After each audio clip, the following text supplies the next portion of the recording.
शहर में अमन चैन सब खराब करने का उनका इरादा था। माहौल बिगाड़ने को लेके ये गंदी हरकत की गई है। और लोगों ने जब फजर के वक्त नमाज में देखा कि उसमें से खून बह रहा था और बदबू आ रही थी, जब मालूम चला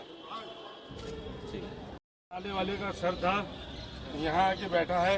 बैठने के बाद उसने थैला रखा है और इधर उधर देखा है और फिर धीरे धीरे चारों जने बाहर निकल गए। अस्सलाम वालेकुम। मैं आगरा शाही जमा मस्जिद से मोहम्मद फैसल।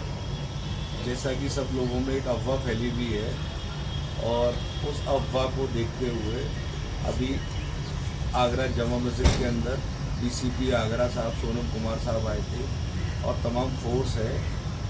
जमा मस्जिद में जो लगे हुए कैमरे हैं उसके अंदर उस आदमी को देख लिया गया है जिसने मस्जिद के अंदर कल जानवर का सर यहाँ हौज के आसपास रखा था।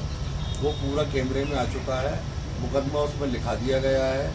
ये एक बहुत बड़ी साजिश है। चूँकि जुमा है और अभी वो बिल आया है, वक्फ बिल, वो करनी सेना का काम हो रहा है। दूसरा, इससे पहले आगरा के अंदर एनआरसी, सीए और जाने क्या क्या हुए, कभी आगरा का माहौल ख़राब नहीं हुआ। आगरा सुलह उनकी नगरी है, लेकिन कुछ शरारती लोग इसमें लगे हुए हैं आगरा का माहौल ख़राब करने के लिए। तो अभी पुलिस प्रशासन ने पूरी सरगर्मी दिखाते हुए उस आदमी की शिनाख्त कर ली है और इंशाल्लाह जुमे से पहले या जुमे के बाद उसको गिरफ्तार कर लिया जाएगा। पूरा आगरा कमिश्नर साहब की तरफ से पूरा आश्वासन दिया गया है और 8-10 टीमें पुलिस डिपार्टमेंट ने इसमें लगा दी है। तो जुमे की नमाज जामा मस्जिद में 2:45 बजे है। तो सभी भाइयों से मेरा कहना ये है कि किसी अफवाह में, किसी भी बात में आने की ज़रूरत नहीं है। ये शहर की माहौल और फिजा बिगाड़ने के लिए करा गया है और पुलिस प्रशासन और आगरा के सारे आला अधिकारी, आगरा के सारे जिम्मेदार लोग हमारे साथ हैं और इसमें कार्रवाई होगी, बहुत मजबूत कार्रवाई होगी। अस्सलाम वालेकुम। देखिए, नमाज के बाद कुछ यंग लड़के, 10-15 लड़के थे जैसे, जिन लोगों में थोड़ा ज़्यादा ही आक्रोश था। उनकी ये डिमांड थी कि तत्काल फांसी दी जाए, जो हमने गिरफ्तारी करी है उनको। और उनको फिर ये समझाया गया है कि भाई ऐसा नहीं होता है, कानून का एक तरीका है, कोर्ट में जाता है, उसमें जिरह होती है, वकील भी होता है।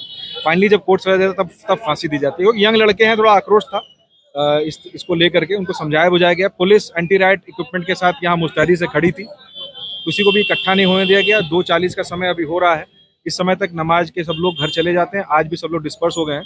बस पुलिस ने सबसे रिक्वेस्ट की है और सबसे कहा है कि आप अपने अपने घरों को जाएं। तो तमाशा भी इन लोग खड़े थे, जैसे रेलवे लाइन के साथ जो दीवार है वहाँ भी कुछ लोग खड़े थे, तो उन लोगों को बस लाठी से इशारा करके ये कहा गया कि अपने अपने घरों को जाओ, यहाँ तमाशा मत देखो।